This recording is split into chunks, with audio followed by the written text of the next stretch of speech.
most to me, and that's, know what your kids are doing and develop a close relationship. And that, again, is just kind of reiterating what we're talking about.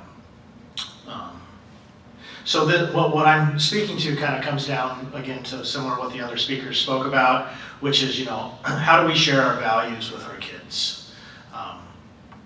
And, how do we help them keep their window open, know what their blind spots are, and be aware of choosing peace over power in their relationships. So, anybody have an answer on who was right and who was wrong with the elephants? Well, the one on the hand that looked like a butterfly, that was a little strange. That was strange, yeah. They're all right. Okay. Is anybody wrong? Huh?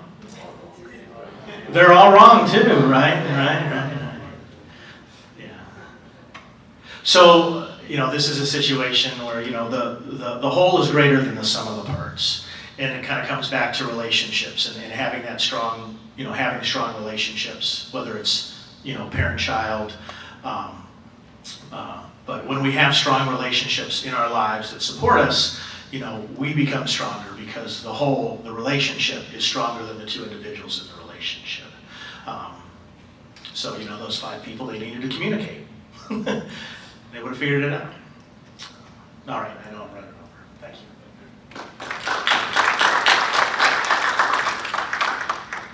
Thank you very much. Moving on to our next guest speaker. She's a distinguished person here in the community, Ms. Chandra Tyson, principal of Rosenwald High School and director of Rosenwald Child Care Center in Lake District Schools. Ms. Tyson has been in the field of education for over 25 years. She's a graduate of Gulf Coast State College, alumni here, with an AA degree in elementary education, a graduate of the University of South Florida for her bachelor's in science, elementary education, also obtaining her master's degree in educational leadership from University of South Florida. She's a recipient of many awards, just to name a few: 100 Most Distinguished Women Award, Outstanding Inclusionary Educator, Outstanding Black Educator Award, and the Ida S. Baker Distinguished Minority Educator Award. Ms. Tyson has taken on many roles in her career, from elementary school teacher to author and reviewer of children's books, dance instructor, to assistant principal and supervisor of education, to her current position as principal of Rosenwald High School. Just to highlight regarding Rosenwald High School, Rosenwald High School is a type of school that offers a second chance to students that have not been academically or behaviorally successful in traditional schooling. The school offers such programs as teen parenting and block schedules, allowing them to have different times to be able to manage their own life and also possibly work at the same time.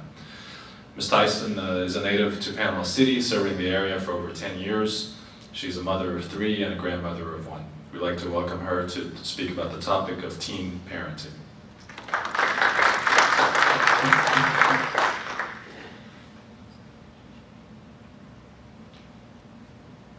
I am not going to belabor the time. It is nearly 8 o'clock this evening, and I know you want to spend time with your families. If you did not pick up the Rosenwald High School parenting brochure, there are some that are on the table as you enter. As you leave, please feel free to pick up the information so you will have that to review and share with others. Dr. Kanawi is also the pediatrician of my sons, and so he's a popular guy here tonight. So he's taking good care of my kids, and I thank him for that, because we're talking about systems and support systems here tonight to not only prevent teenage pregnancy, but to also help to raise healthy, resilient children. And in his practice, he never ceases to take time to speak with the children on an individual and personal level. So I thank you for that. Thank you for that. Makes a difference. Okay, I'm going to talk about teen parenting and preventing repeat pregnancies. You know, oftentimes we're trying not to get them pregnant, but what if they are pregnant? What are we going to do next? Okay, so our program at Rosenwald High School is focused on those teenagers that have found themselves in that precarious position of becoming a young mother or a young dad. And the question that their parents ask, and they ask themselves, is what do I do next? Will I remain in school or will I drop out of school? Who is going to help me parent this child as I'm trying to learn to become an adult myself? And so some of you in the audience have already brought up, there are several dynamics that students and young adults and seasoned adults go through on a daily basis that prohibit them from taking advantage of the services that are out there. And many times because we come to them with a middle class mindset, we're not able to tap into where they really are. And so what we think we're doing to help them is sometimes an enablement to them. We're not really providing them the skill sets nor the tools to help them. And so we got to get to the level of where they are. I can remember years ago when I was a parent liaison in Tampa, Florida, and my job was to help encourage or improve parent involvement. The students and their families lived in the inner city, but the schools were out in the suburbs, 10, 15, 20 miles out. So how do you get those parents living in the projects to come to a school? They weren't coming on their own. So I had to stop and petition the school system to allow the parents to ride the school buses to the suburban schools so they would have a way to get there and to experience the same experiences in which their children experience. What does it feel like to board a bus that takes you 15 or 20 miles away from your neighborhood? You don't know where you're going, you're not familiar with that neighborhood, nor the people that would greet you there.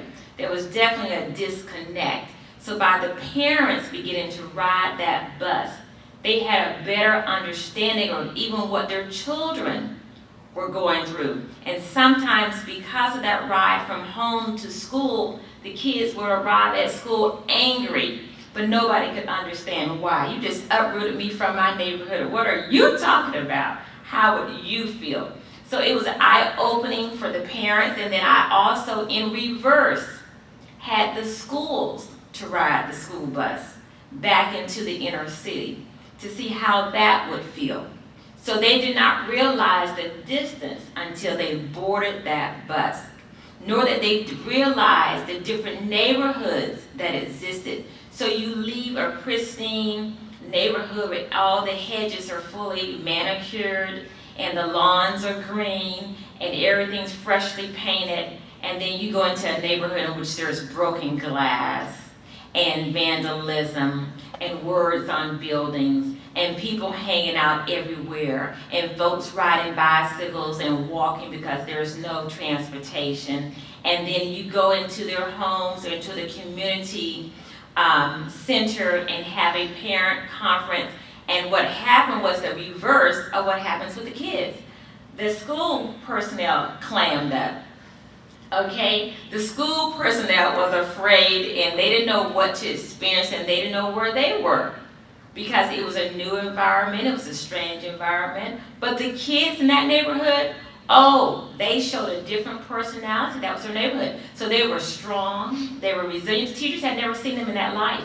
Oh, they talked, they opened the door, they welcomed them. I mean, totally different of how they acted in the school environment, in which many times they acted out, to how they acted in their very own neighborhood. So it was eye-opening on both ends.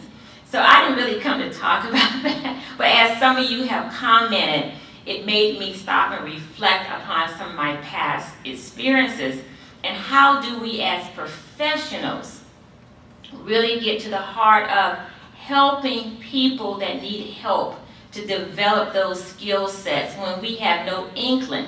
I have kids at my school from ages 13 to 22 years of age. Most of those kids have gone through more by 15 than I've gone through at 50. Okay, some of what they go through, I can't even begin to identify with. There was a gentleman that came to our school the other day, and he stated he was a motivational speaker, and he came in with a backpack. And he says, many of you all come to school with a backpack. And we think, that's normal. You send your kids to school with a backpack. And inside that backpack, what do you put in it? You put in it pencils and crayons and folders and paper and anything that they need to be successful, iPads and things of that nature. But there's another backpack. It's an inner backpack. And that's the true backpack that needs to be unpacked before a child can ever be successful in school, especially when you're dealing with children in crisis. Because they're not going to ever get to that outer backpack.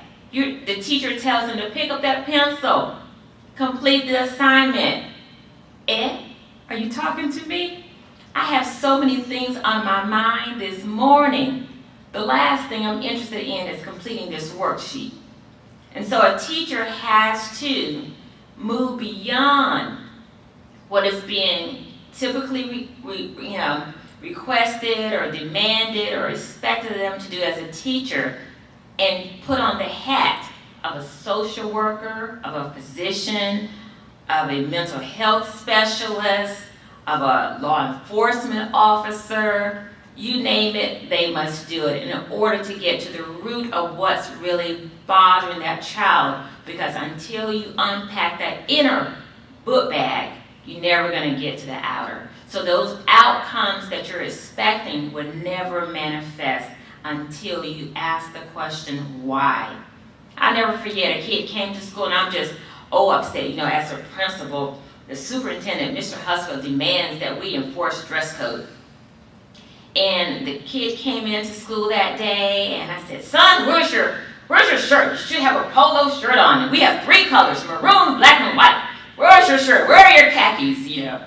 And he says, Miss Tyson, he says, I would have worn the dress code outfit this morning, but I just want you to know I slept in my car last night because my parents put me out.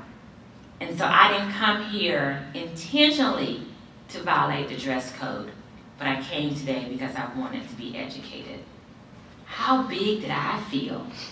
OMG, I'm berating this kid about a dress code. Is that really the most important thing that day? But as we've said many times in this room tonight, it's all about relationships. He felt at least comfortable enough with me to disclose that very personal, tragic, dramatic crisis in which he was going through at that present moment, to say, this is where I am right now. And so I had to then take a back seat and say, how can I help you? What do you need for tonight? Where are you going to stay tonight? What are your plans for tonight? We got to get you some help, son. So it doesn't always mean when kids violate, when kids are acting out, when kids are threatening other kids, or kids are just being openly defiant, that that's really where they want to be. I don't think a kid wakes up any morning and say, I want to be poor today. I don't think a kid wakes up any day of the week and say, yeah, okay, I think today is the day I want to become a teen mama or a teen dad. I don't think that's on the radar. I don't think that's the expectation that they have for themselves. I do know there are generational curses, if you will. They repeat only what they see, only what they've been exposed to. And so you do have, I remember teaching in Tampa, and I had a 2nd grade class, and of course, kids are always curious. Are you married, Miss Tyson? That was Miss Robinson. Are you married, Miss Robinson? Well, no, darling, I'm not. And it was in the inner city. What you mean you ain't married? I said, I'm just not married. It's not time. I'm not ready. You gotta be ready. My mama said, this is the way you do it. You go out there and you have a baby, and you have another baby, and you have another baby, and then you get your man. I said, oh my. I said, oh no. I said, now who did you say told you this? Second grade, 7 or 8 years of age, and she had the life plan in place. And I said, oh no. I said, I'm not going to tell you anything differently than what your mother has shared with you to be your success plan for your life. But baby, there's another way. There's another way. You want to get married first and stable and get a career and have some sustainability and some self-sufficiency. And then you have your children. She goes, nah, that's not the way because you can't get a check that way. So there are some mindsets that we need to expose kids because of generational curses and things of that nature. But for the most part, we must ask, why is this happening?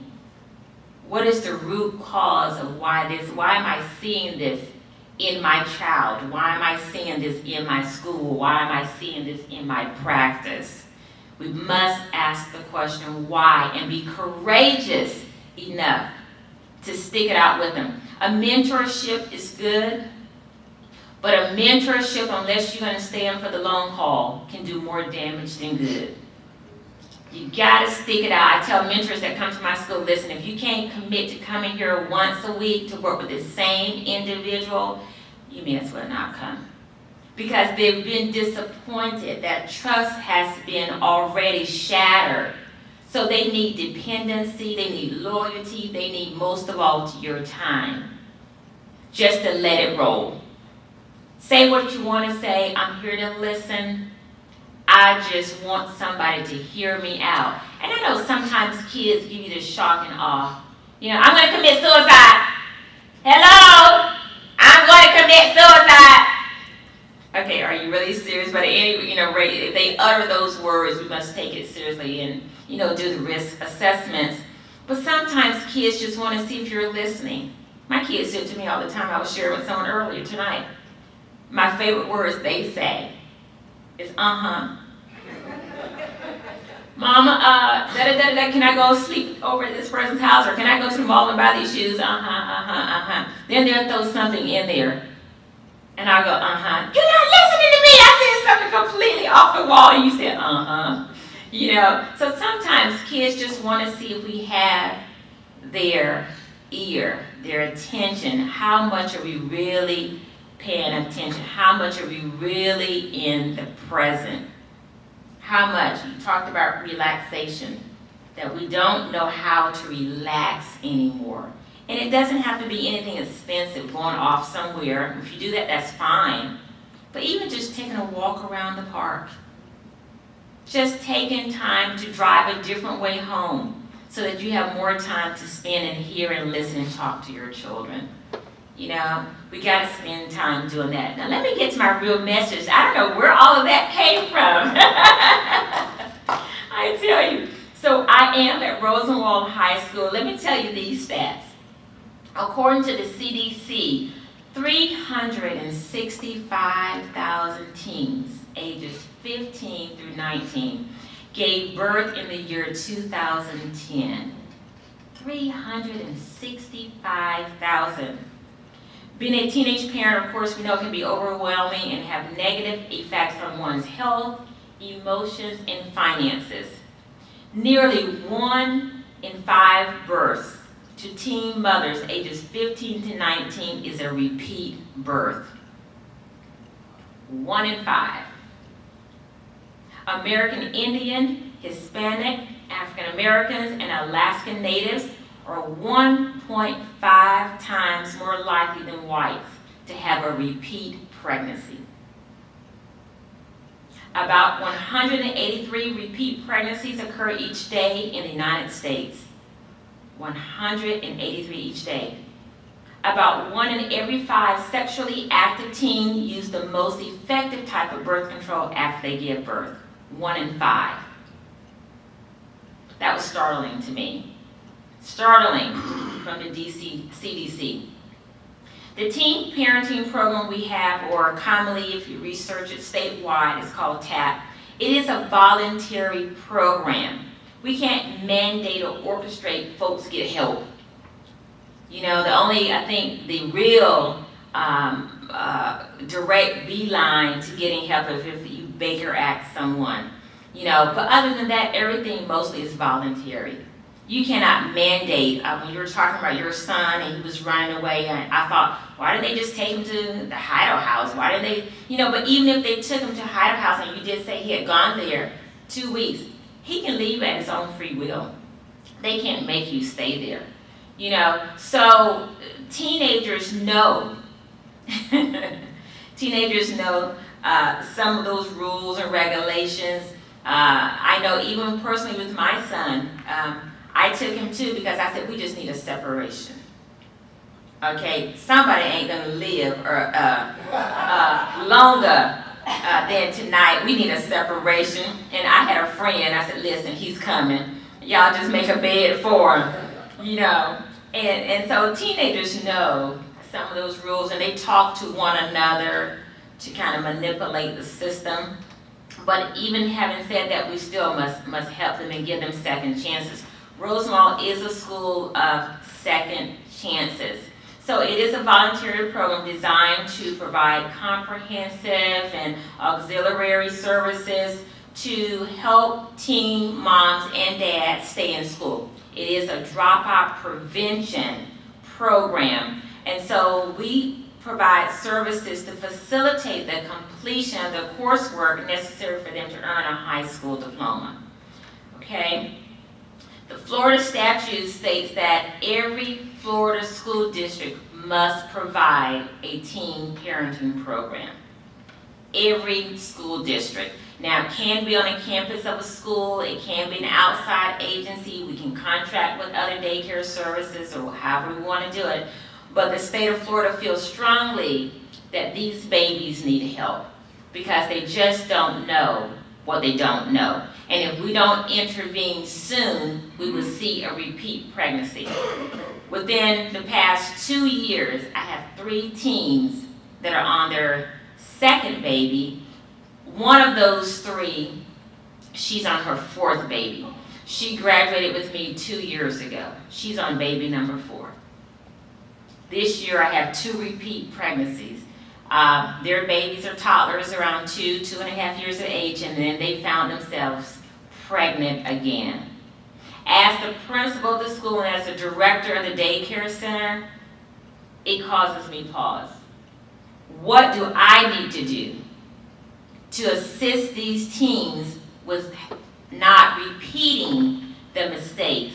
You know, some people say, you get pregnant once, well, that was a mistake, you didn't know. You know, you get pregnant twice, shame on you. You know, but there's a disconnect. Someone said it earlier. Are they looking for love or are they just looking for sex? What are they looking for? We do know that if they grow up in fatherless homes, someone asked about the stats. If they grow up in fatherless homes, young ladies are looking for a replacement of that love that has been lost. So even if the father is not present, the best thing a father can do is to continue to have that loving relationship with his daughter so that she doesn't go seeking love elsewhere immediately, more conveniently, more accessibly, because she's going to probably 9 times out of 10 end up pregnant because she's looking for any Joe Blow that whistles. And she's going to respond. So if no one's ever told daughter that she's beautiful and he does, he's going to have the upper hand. If no one's told daughter that you are a princess and princess ought to be treated differently, he's going to have the upper hand. If no one's ever told daughter that nobody should put their hands on you, okay, and he does that to say in a way to express love to her and she knows no differently, the young man is going to have an upper hand and she's going to find herself in dire straits. I remember in Chris Brown, the singer, and Rihanna were in that domestic violence situation, and I kind of did a query with some of my students. How do you all feel about that incident? Shockingly, they responded, she deserved it. She got what she was asking for. She should have never raised her voice to that man. She should have never yelled back at him. She should have never hit him. She got what she deserved. What age and day and year are we living in when that is okay, that you feel it necessary or that it is validated that you can get hit by someone, especially someone of the male species, you know? And that is okay. The father never spoke life into that child. There's a missing link, there's a missing element. Okay? So many times kids get pregnant and you see repeat pregnancies because you don't have that father figure speaking love, showing love, holding the door open, helping me put on my jacket, taking pictures of me, telling me how much he loves me. So when Joe Blow comes along and he says something that's sweet to my ear, oh, I haven't heard this before. Because there has to be a filter. When Joe Blow comes with that, oh, no. See, my daddy always told me I was a princess. So you can't call me the B word. Okay, my daddy always opened the door for my mother. I've seen it modeled. No, you must stop and open the door for me. I can remember when we were younger, my mom and dad got married at 18, 17 or 18. And before my dad had been commissioned into the Army, the only thing he knew, because he had been raised in the projects, was to go and get an apartment in the projects. My mom had been raised in a house. And so though my grandmother said, okay, son, I need to have a talk with you. Let me let you know what you need to provide for my daughter. See, she was raised in a home. And though you have found this nice little apartment in the projects, she can't stay here. You're going to have to find her a home because she grew up in a home. So you can't take her backwards. You must continue to move her forward. And so they only lived there for about a year, and then he bought a home. Okay, those expectations have to be expressed and communicated to young people because they don't know what they don't know. They think it's okay. When I was speaking and working with as a parent liaison, and I would go and speak to the families after work, and I would find them where they were, in the laundromat, at the community rec center, on the city bus, at the mall. You can find a lot of folks at the mall that you can't reach at a school. And so I would find them where they were. And I would say, well, honey, why are you, okay, I've noticed you unload these clothes and you're washing these clothes. But then I just see a couple pieces of paper that flew out of your laundry bag. Oh, yes, ma'am. Yes, ma'am. Those are my bills. Those are your what? Those are my bills. That's the only way I can remember to pay my bills by putting them in my laundry basket. Okay? Different mindset. Different mindset. Have to train them that this is not appropriate. You pay your bills, you put them in a folder, you put them on the calendar, you put them, but you don't put them in your laundry basket as a reminder that it's time to pay your bills. Okay? So they come with a whole different way of thinking that is just really foreign to us. Foreign. So one of the things that the state has mandated is that we provide services to those teen moms, to provide them training, resources, community guest speakers come into the school to talk about pregnancy. The Pregnancy Center is one of our partnerships, the Salvation Army, all those social agencies that help them to better understand there are services out there that you need to connect to. Healthy Start, Healthy Families, okay? Once the parents have gone through what we call our parenting and wellness classes, that enables the child to be eligible to receive free child care. So then I am now also the director of the Rosemont Child Care Center, which is licensed by DCF. So if the child just goes through those classes, then they can receive free child care that will enable them to drop in school rather than dropping out of school. So we take care of the baby and take care of the parent at the